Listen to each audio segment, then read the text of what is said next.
এবার দ্বিতীয় পয়েন্ট, রসুলের প্রতি ঈমান। আমরা তো রসুলের প্রতি ঈমান আনছি কিনা বলেন? রসুলের প্রতি ঈমান এনেছি। আমাদের এই ঈমান যথেষ্ট নয়, কারণ আমাদের ঈমান হলো রবিউল আউয়াল মাসে ঈমান তাজা হয়, ঠিক না? ঠিক না?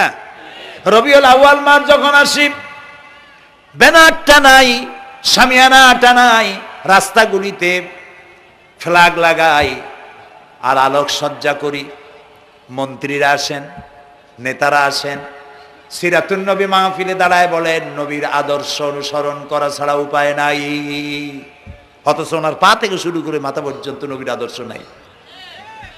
আবার এই নেতা রামকৃষ্ণ মিশনে, রামকৃষ্ণ পরমহংসদেব তার মঞ্চে গিয়ে বলেন রামকৃষ্ণের নীতির ছাড়া বিকল্প কিছুই নেই। আবার গৌতম বুদ্ধের জন্মবার্ষিকী উদযাপনের জন্য সেখানে গিয়ে বলেন গৌতম বুদ্ধের অহিংস নীতি অনুসরণ করা ছাড়া জাতির যোগীনাথ হওয়ার আর কোনো পথ নাই। যেখানে যায় সেই জায়গার গুলি ধরে।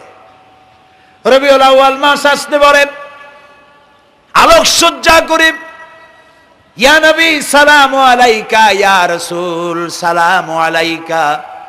এরপরে গরম গরম জিলাপি রাসূলুল্লাহকে বুঝায় দেওয়া হলো, হে রাসূল আপনি তাকিয়ে দেখেন কত মহব্বত আপনারে করি, আপনার মহব্বতের জন্য আমাদের শহরের কোনো মিষ্টির দোকানে আর মিষ্টি নাই, সব আমরা খাইয়া শেষ করছি।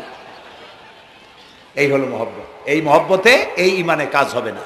এই ঈমানে বলেন কাজ হবে না। কোন ঈমানে কাজ হবে? রাসূলের প্রতি ঈমানের অর্থ কি?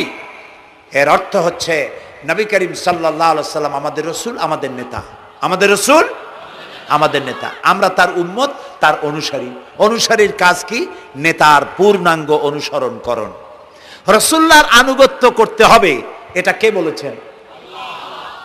আল্লাহ রাব্বুল আলামিন সূরা আলে ইমরানের মধ্যে বলেছেন কুল ইন কুনতুম তুহিব্বুনাল্লাহা ফাত্তাবিউনি ইউহিব্বুকুমুল্লাহ ওয়া ইয়াগফির লাকুম যুনুবাকুম আল্লাহু গফুরুর রহিম। হে নবী আপনি বলুন, তোমরা যদি আল্লাহকে ভালোবাসো তাহলে তোমার কাজ হচ্ছে, তোমরা যদি আল্লাহকে ভালোবাসো তাহলে তোমরা আমার আনুগত্য করো, আমার অনুসরণ করো। কার? রাসূলের। বলেন কার? রাসূলের অনুসরণ যদি তোমরা করো, খেয়াল করে শুনতেছেন তো? আল্লাহ তাআলা বলছেন নবী আপনি বলেন তোমরা যদি আল্লাহকে ভালোবাসো, তোমাদের এই দাবি যদি সত্য হয়, তাহলে আমার অনুসরণ করো, আমার আনুগত্য করো। আমার অনুসরণ, আমার আনুগত্য করলে পরে তোমাদেরকে আল্লাহ রাব্বুল আলামিন ভালোবাসবেন এবং তোমাদের তামাম জিন্দেগির সমস্ত গুনাহ খাতা আল্লাহ তাআলা মাফ করে দিবে। আমরা কি গুনাহ মাফ করাইতে চাই? বলেন চাই? আসুন রাসূলের আনুগত্য করুন। রাসূলের আনুগত্য কিরকম? রাসূল যেভাবে মোস কাটছে আমরা সেইভাবে মোস কাটবো। তিনি দাড়ি যেভাবে রাখছেন আমরা সেইভাবে রাখবো। তিনি চুল কাটছেন যেভাবে সেইভাবে করব। তিনি পায়ের নখ, হাতের নখ যেভাবে কাটছেন সেইভাবে করব। তিনি যেভাবে বিবাহ করেছেন সেই সুন্নত অনুযায়ী বিবাহ, তিনি যেভাবে দেশ চালাইছেন সেইভাবে দেশ চালাবো। রাসূলের অনুসরণের অর্থ শুধু এই নয় যে তিনি যেভাবে সুরমা লাগাইছেন আমি ওইরকম সুরমা দেব, তিনি যেভাবে কদু খাইছে আমিও কদু খাবো, এইটা নয়। এটা নয়, শুধু রাসূলের আনুগত্য হবে মুরগির ফার্ম থেকে শুরু করে জাতিসংঘ পর্যন্ত, জীবনের সব ক্ষেত্রে। আর বিশ্বাস করতে হবে তিনি শেষ নবী, তারপরে আর কোন নবী আসবে না। আল্লাহ রাব্বুল আলামিন সূরা আহজাবের মধ্যে বলেছেন মা কানা মুহাম্মাদুন আবা আহাদিম মির রিজালিকুম ওয়ালাকির রাসূলুল্লাহি ওয়া খাতামান নাবিয়্যিন। মুহাম্মদ সাল্লাল্লাহু আলাইহি ওয়াসাল্লাম তোমাদের কোন পুরুষদের পিতা নন, তিনি আল্লাহর রাসূল এবং তাকে দিয়ে নবুয়তের মিশনকে খতম করে দেওয়া, কমপ্লিট করে দেওয়া হয়েছে। আর কোন নবী, রাসূলুল্লাহ বলেছেন লা নাবিয়্যা বাদি ওয়ালা রাসূল, আমার পরে আর কোন নবী আসবে না, রাসূল আসবে না। কথা বুঝে আসছে? আল্লাহর নবীর পরে আর কোন নবী হবে না। আল্লাহর নবী বলেছেন এক একটি ইমারত তৈরি করে তার ভিতরে একটা ইট যদি খালি থাকে, একটি ইটের জায়গা যদি শূন্য থাকে, তাহলে সকলের চোখে ধরা পড়বে। ওই ইটখানা দিলে পরে বিল্ডিংটা কমপ্লিট হয়ে যায়। নবুয়তির যে ইমারত আল্লাহ তৈরি করেছিলেন, ওর ভিতরে একটা ইটের অভাব ছিল।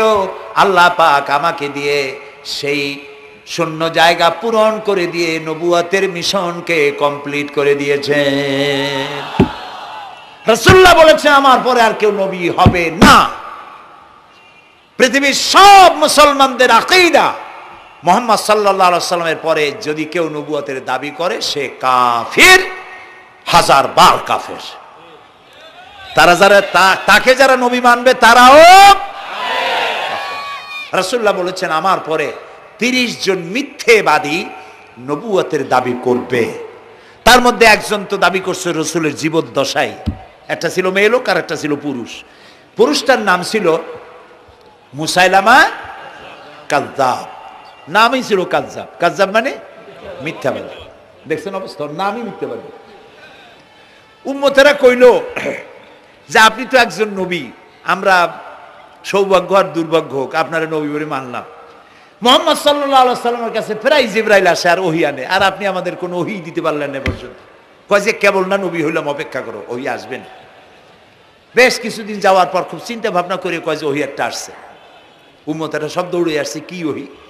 কয় যে এইমাত্র শেষ রাত্রে জিবরাইল আসছিল, আইসে আমারে কয়ে গেল একটা সূরা নাজিল করলো। সূরাটা কি? ইন্না আতাইনাকাল আকাক ফাসাল্লি লিরাব্বিকা ওয়াজআক ইন্না শানিয়াকা হুয়াল আবলাক। উম্মতেরা কয় সর্বনাশ, এই সূরা পড়তে গেলে তো আমরা কাইসা মরে যাব। এর অর্থ তো খুব বিকায়দা। কি সূরা নাজিল হলো আপনার উপরে? ইন্না আতাইনাকাল আকাক মানে আমি তোমাকে হুতুম পেশা দান করেছি, সুতরাং তুমি তোমার প্রভুর উদ্দেশ্যে নামাজ পড়ো আর চিৎকার মারো, কারণ তোমার শত্রুরা সাদা এবং কালো বর্ণের। আমরা তো আগামাথা কিছু বুঝলাম না, কি ওই? আচ্ছা ঠিক আছে, পয়গম্বর মুহাম্মদ সাল্লাল্লাহু আলাইহি সাল্লামকে তার উম্মতেরা নিয়ে যায় তাদের বাগানে, মাঝে মধ্যে নিয়ে যায়। নিলে পরে যে কুয়ায় পানি থাকে না, শূন্য কুয়া পানিতে ভরে যায়। যে গাছতলা দিয়ে তিনি হেঁটে যান, যে খেজুর গাছে খেজুর নাই, সেই গাছতলা দিয়ে রাসূল হেঁটে গেলেন, গাছে ফল ধরে যায়। আপনি তো এরকম কিছু দেখাইতে পারেন না।